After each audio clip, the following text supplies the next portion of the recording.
Stewart, you guys. Make it loud in here. Come on, goddammit. Hell yeah. We have one of every kind on this show. Now we have Nebraska Dad. That's what I'm bringing to the table. We're going to go yell at kids for not knowing stuff it was our job to teach them in the first place. Nebraska Dad shit. We're going to cuss every time we get out of a recliner.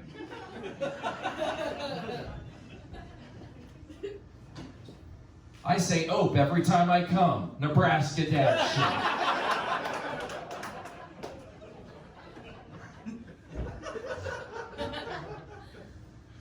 My house is clean for the first time since COVID, you guys, so that's exciting. You know, in Benson, that gets applause. The zoo bar, everybody's just staring at me with judgmental eyes. Fuck you, I've got 4 kids at home. My house looks like a FEMA disaster relief area. I had a dinner party for some stand-up comedian friends the other day, and my kids started cleaning the entire house from top to bottom. And when I asked them why, they said it was because they were excited, because today they get to meet real stand-up comedians. My kids are assholes, you guys. I got them back, though. I told them that Kevin Hart's coming over next weekend. They're drywalling the upstairs bathroom tonight. My kids think they're funny, too. My youngest comes to me with these joke ideas all the time. He says, Dad, I got this joke. You got to try it on stage. He says, what does my shirt say? And I said, SpongeBob SquarePants. And he says, nope, it says applesauce.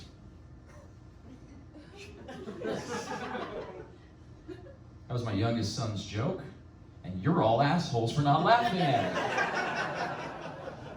Each and every one of you are on my list right now, cocksuckers. So the best part about that joke, Dad, is that it works with every word that has, or every shirt that has words on it. Unless your shirt says applesauce, and then you can't do comedy that night. He's officially the smartest of all of our children. Went to my 15-year-old daughter's room and asked her if she had a joke for me, and she looked me dead in the eyes and she said, I don't know, Dad, your comedy career's kind of a joke, and slammed the door in my face. 15-year-old girls are savage as fuck. I wasn't even mad though, because that was a pretty good burn, and I did tell her she was adopted though, so that was, which she was relieved by, which. Oh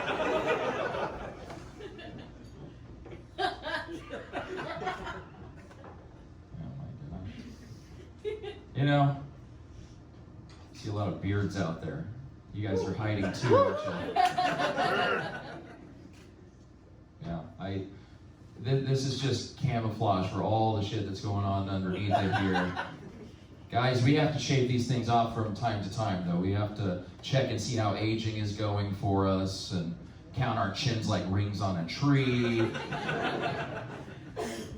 My wife had never seen me without a beard before, and I shaved it off one time. And I came downstairs all beardless for the first time, and she looked at me and she said, huh.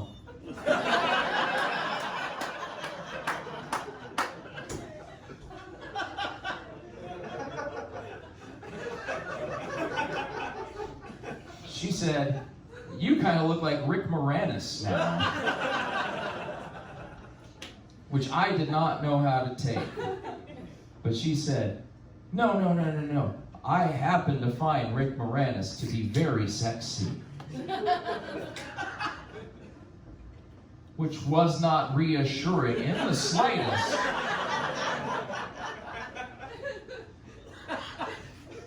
So if I'd come downstairs and all of a sudden I look like Jason Momoa, she wouldn't have had to say, no, honey, it's okay. I find Jason Momoa to be sexy.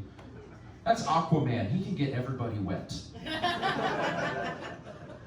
Instead, I come downstairs and now she realizes she's married to the dad from Honey, I Shrunk the Kids, Only with shitty credit and a bad back.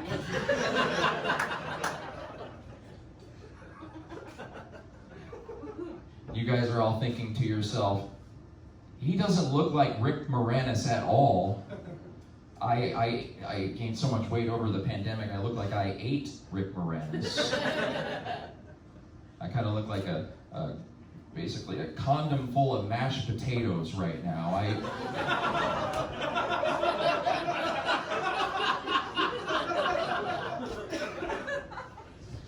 Trying to work on it. I'm jogging a lot. That's it. I can't outrun my own farts on the elliptical at the gym. You can go as fast as you want to, but that dude knew it was you that did that every time. Does anybody else count answering a text from your mom as cardio for the day?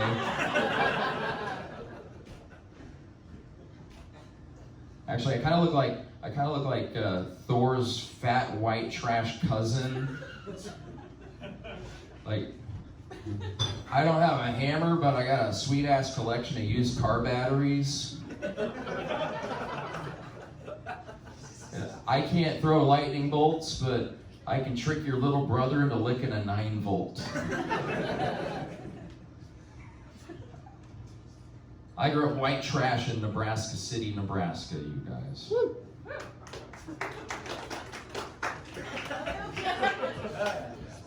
Don't applaud that. We ain't got but 2 things down there. Racism, trees, in comedy you're supposed to list 3 things, but we only have the 2 things. So. Plus saying I grew up white trash in Nebraska City is like saying I grew up Mexican in Mexico. It's like, no shit, dude. That's where they come from. We grew up in the worst neighborhood in Nebraska City, but that's just what other people nicknamed the houses that we lived in.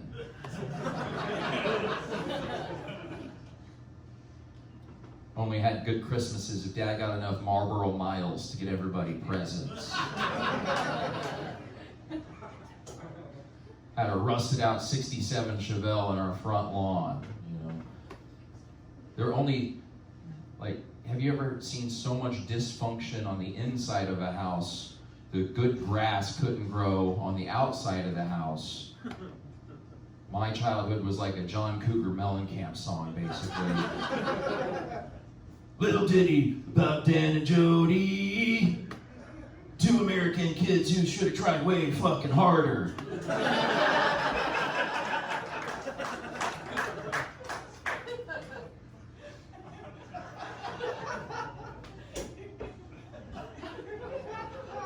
Now, Dad was going to get that 67 Chevelle fixed one day, but apparently you can't buy transmissions with Marlboro miles. I did get my first hand job in the back of that car, so that was good. That was nice. White trash cousins are the best, you guys.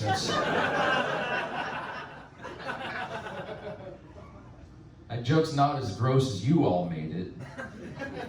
In the 80s, in Nebraska City, okay, let's say your parents bring all of their white trash friends over, and all of their shitty kids come over, right? The parents are doing coke together somewhere. The kids are all now common law cousins for life. That's how that works. I have a lot of common law cousins. Unfortunately, the one that gave me the hand job was a second cousin. So that's... I'm sorry, it was a first cousin 2 times. That's what that was.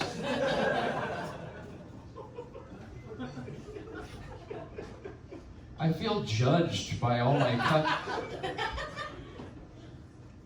like, it's not as though, like, my family tree is a twisted Ouroboros, like, caving in on itself. There's been lots of cousin fucking in my family tree. I'm not the first to bring that to the family table, you know, that's been going on. Like, my son came to me the other day, he says, "Hey Dad, why was Grandpa Tom also our cousin?" True story. And so I had to explain to him, I said, well, back in the Great Depression, in the Purcellville, Iowa river bottoms. The Blevins clan was just hunkered down, and God would send biblical floods every year. But the Blevins clan could outfuck God's will. So it was just lousy with Blevinses over there.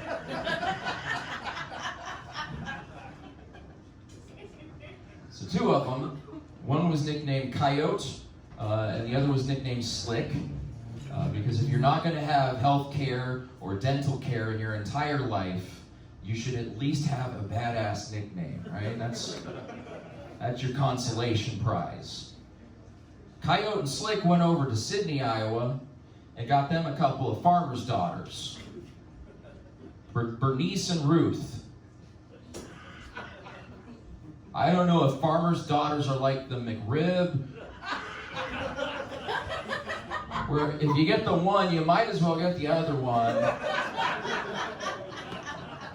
It's only an extra $1. So they all got 2 brothers married 2 sisters. I think they call that a Sydney, Iowa square dance. I don't know. So these pairings of double cousins had themselves sons. There was Jim. Jim was my biological grandfather. Okay, he's somewhere in the outskirts of Lawrence, Kansas, drinking Natural Light and very angry that the Beastie Boys are ruining America. He didn't find out they weren't black until 2002.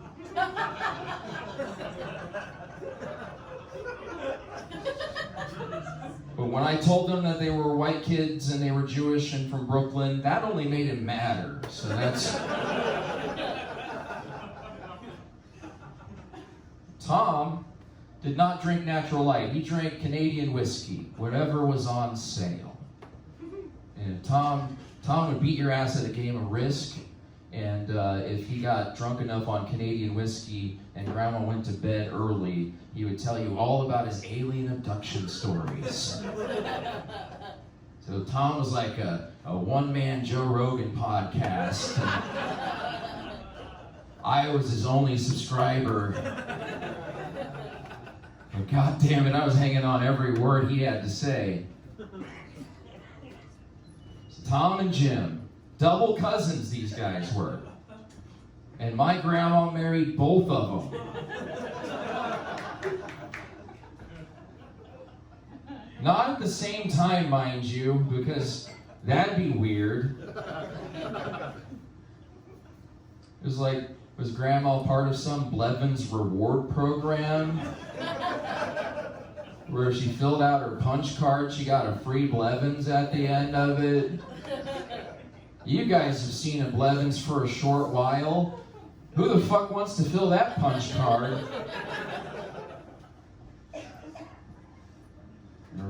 You know, when I tucked my son in that night, it was no longer like tucking in a little boy. He'd heard some stuff that he could not unhear. He realized he's never going to a good school. And he also realized his grandma's apparently a slut with a particular brand.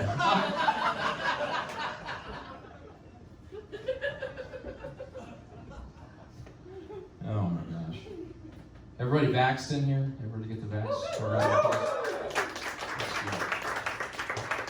So you got your Pfizers and your Modernas and all that. I got the Nebraska City vaccine. That's where you go to a gas station to get COVID from your neighbor. You guys seem terrified of that. And it's not so bad. I got antibodies, you guys. It's fine. I'm looking to sell some of them if anybody's interested. I don't know how to get them in you. But for $5, I will spit in your butthole out in the parking lot after this show.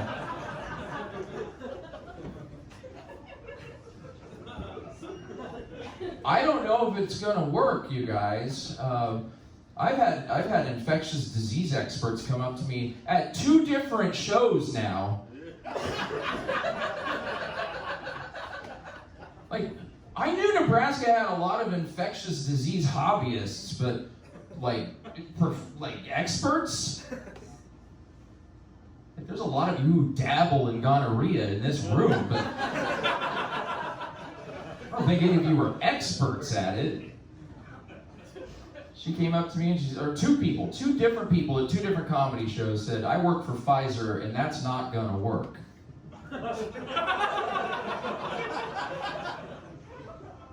To which I gotta ask, is Pfizer spitting in buttholes?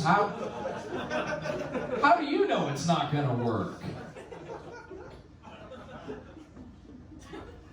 All right, just to clear the tension in the air after you fucks thought I was being serious about not being vaxxed. Here's my actual vax card, you guys. I am actually vaccinated. I did write my set list for tonight's show on the back of my vax card, which is cool because now this is both a COVID souvenir and a comedy souvenir. So one day my grandkids will be flipping through a scrapbook and said, "Grandpa, what were you doing during the pandemic?" And I'll be able to say, "I was doing my art, you guys." Running around maskless and talking about spitting in buttholes and sharing joints with stand-up comedians all over the state. Basically, Grandpa was just raw dogging his way through the whole apocalypse, you guys.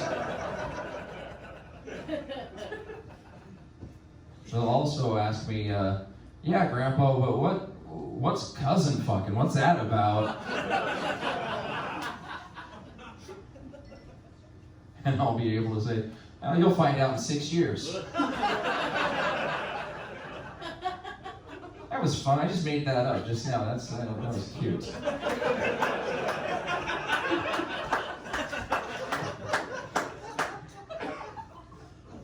I mean, come on. Hasn't anybody ever had sex that was so good you figure it was worth the antibiotics you hoped you didn't need later?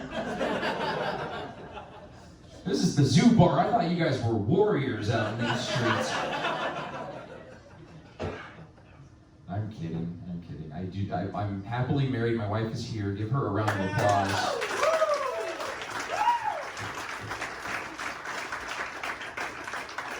She puts up with all this, so she deserves just that one round of applause.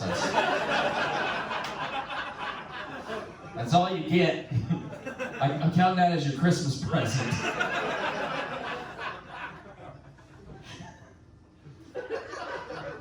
I don't need antibiotics. I do need baby aspirin though. I'm 41 and I'm afraid I'm gonna die of a heart attack in the middle of sex. So we don't cuddle anymore either. We check each other for problematic moles after sex.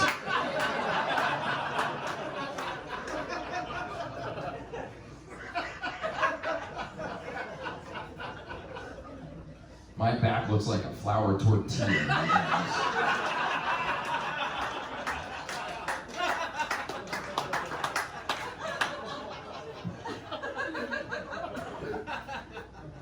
But you gotta plan differently for sex at 41. I can't just jump into it. I gotta check and make sure I have enough paid time off from work. I might mess up my back. I'm done for the rest of the week. Got to figure out sex positions I can do where I don't sweat right into her mouth.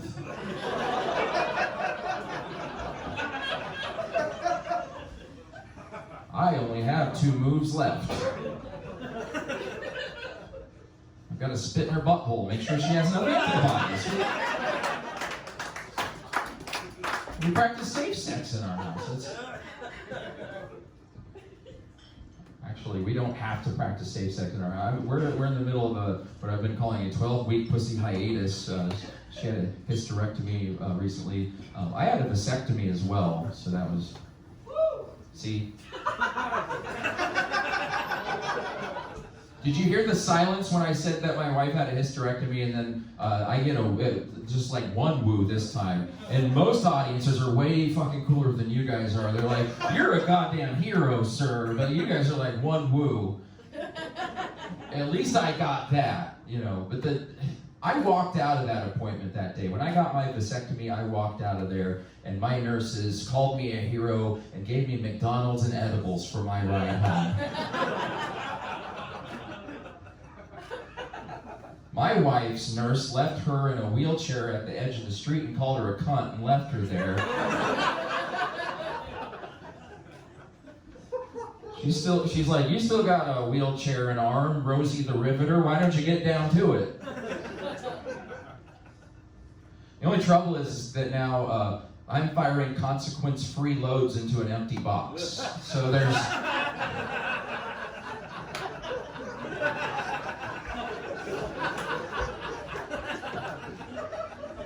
I've had to start handing my wife a pocket knife and set fire to the bed because I can only come when I'm in a little bit of danger, you guys.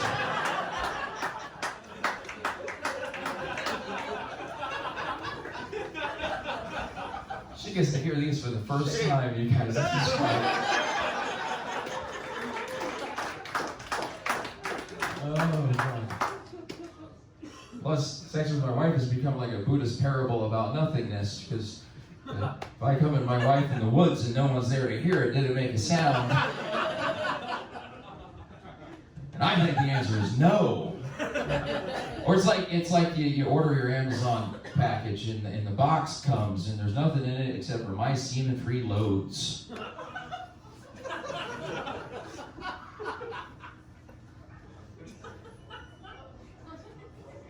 I deserve more, I felt, but you know,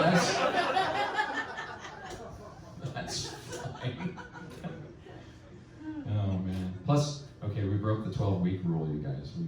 I tested out some of the factory fresh off the lot pussy, and I gotta tell you, it's brand new and better than ever before. So.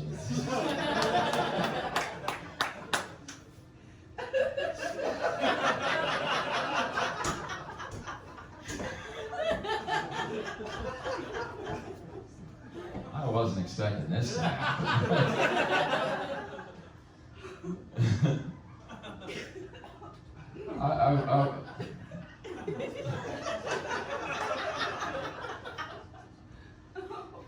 I was a Cub Scout leader for a long time. You know,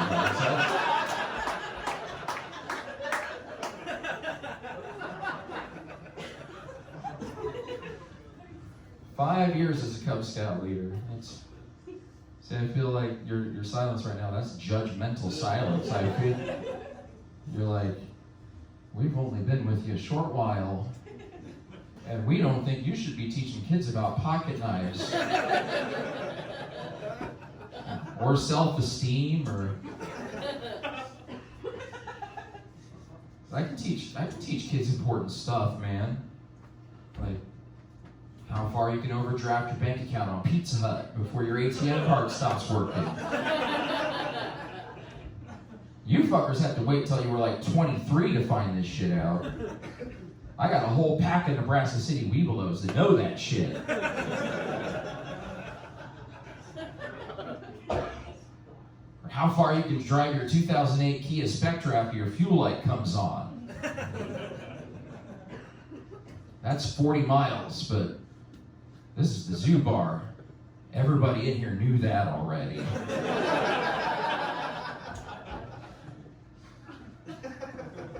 But I told one of the other scout dads in Nebraska City there that I drive that 2008 Kia Spectra, and they started a rumor in town that we had a gay scout leader. I'm not, but everybody was super supportive. I was afraid if I come out as straight, I will single-handedly set back social progress in this town by 10 years at least. We don't have that kind of wiggle room, you guys. Plus, I think one of the dads is kind of into me, and I want to see where that's going.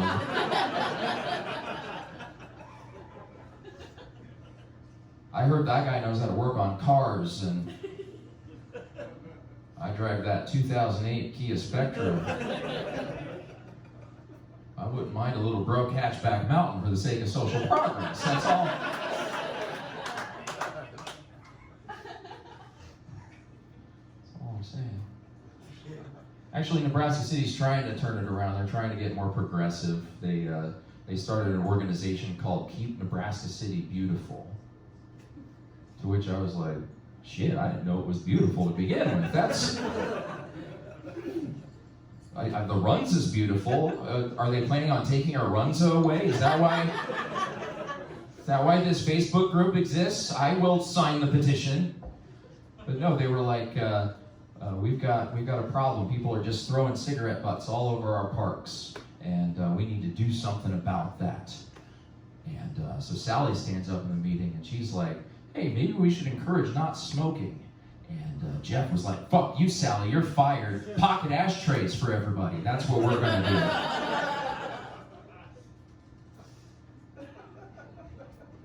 This is a true story.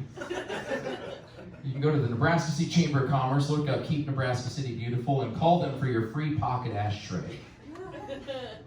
So that way, you can not only look after the environment, but you can also smell like you were born in Nebraska City because you got a fucking pocket ashtray.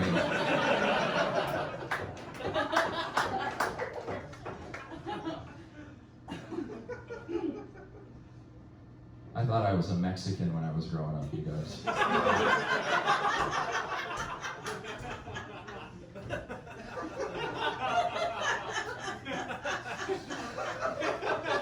I take by that response, I guess I don't look Mexican at all. They don't come in ginger-bearded white fucks, apparently.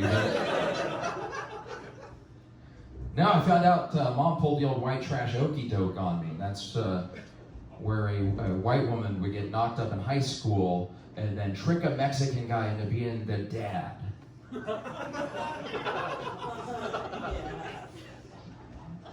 So, you know.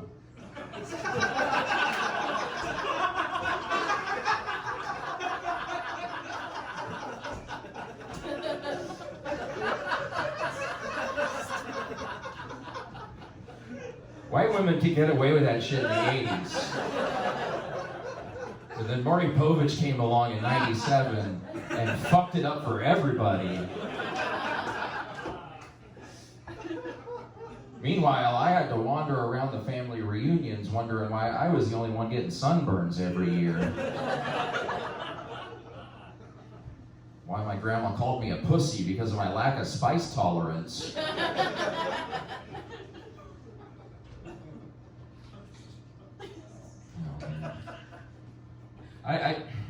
You know, you guys have been so cool tonight. This has been awesome. Put it up for yourselves.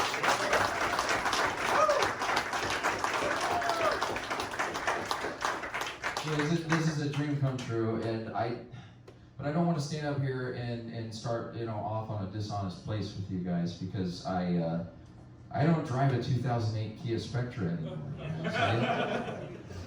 I drive a Toyota Corolla now. I know, I lost respect for me too. That's fine. There's nothing exciting about driving a Toyota Corolla. There's nothing funny about driving a Toyota Corolla. Driving a Toyota Corolla is like having condom sex with your wife when you've had a vasectomy and she's had a hysterectomy.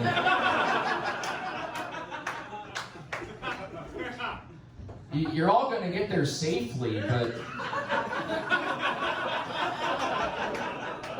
nobody's going to have any fun doing it. So, you guys have been a fantastic crowd. I think that's enough.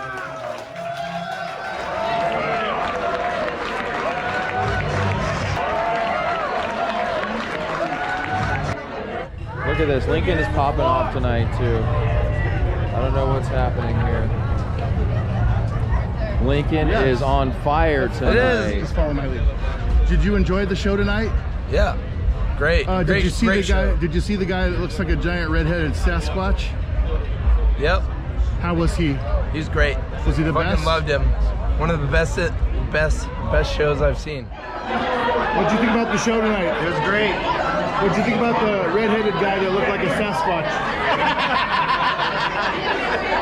He was funny. Can I get you to say he was the best? No, I can't do that. have a question for you. What is it? Did you enjoy the show tonight? I did. It was great. What about the guy that looks like a bloated zombie Weird Al, the redhead guy? He was the best. There we go. I gotta We keep- got one. We got one. Wait, I got a kid that looks just like him. Oh, poor kid. Come see these guys, dude.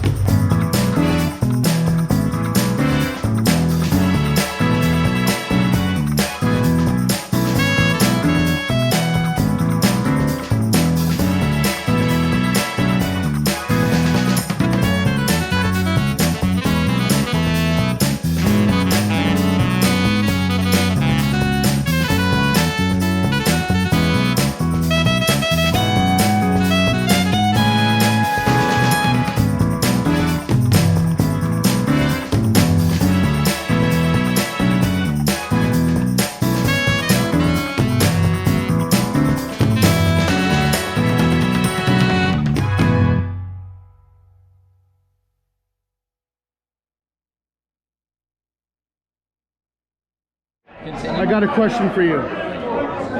Did you enjoy the show tonight? It was amazing. Yes. What about the guy that looked like Jabba the Hutt with Weird Al's hair?